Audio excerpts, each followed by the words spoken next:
What would you do if you had the power to see beyond the physical? If you could see, say, monsters, the monsters you've been told about that move around at night, what would you do with that kind of power? I know most of us would run mad, become frightened and paranoid for the rest of our lives, but that is not Onwanuju.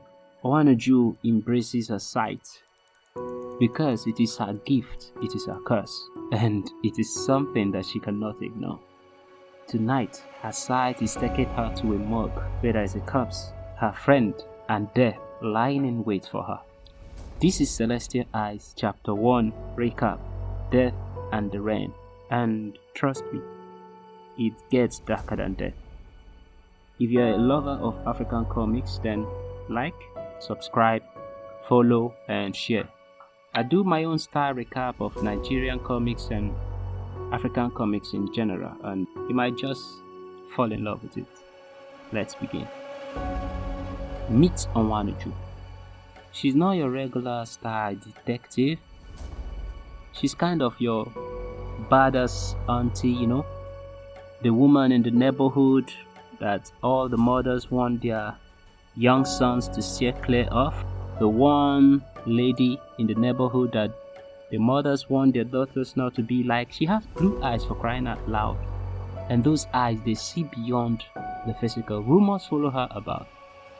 And because of her gifts, she solves cases that no one else would touch. Cases that involves dead bodies disappearing mysteriously, bodies turning up at street corners, all those kinds of cases. However, this night she's about to get into something that even she, with her gift and her talent, is not ready for. The rain pounds the city with vengeance like it is washing away the memories of the dead. Cold air glides through Abba, and on it, there are whispers of people who have mysteriously turned up dead. Birthdays at street corners, unanswered phone calls, missing persons, unexplained deaths. Onwanuju stands in a morgue over a dead woman's body. She's one of the victims and had died from strange circumstances. Odimare, her friend, is by her side.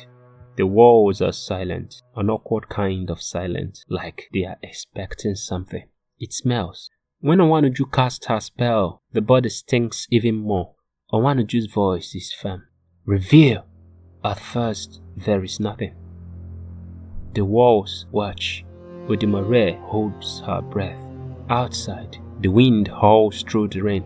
Then, suddenly, two holes pop through the dead woman's body in quick succession. The corpse spasms like she's having a seizure. If this is too much for Odi, the next few minutes would be even worse. The corpse rips in half and the lower body vanishes. In its place are huge spider legs measuring over 5 feet long. Together, these gigantic legs, 8 of them, pull the corpse upright. And just when things can't get stranger, the dead woman stands backwards, her elbows bending in an unnatural position, followed by a sickening crunch as her elbow joints break and adjust. Long claws spring out at the tips of her now scrawny fingers. As the two friends watch, a face grows on the shaved back of the skull. 2 pairs of red eyes glare them down menacingly, and a mouth that was never there before appeared, full of sharp wicked fangs that promised slow, agonizing death. The new monster towers over Onwanuju and Odimare. Its eyes are filled with ageless hate, and its flaring nostrils breathe the language of a dimension Odimare had only before heard in whispers. Onwanuju's voice is a contemplative whisper. I don't know how to kill it. This is just the beginning. Hit like if you're hooked.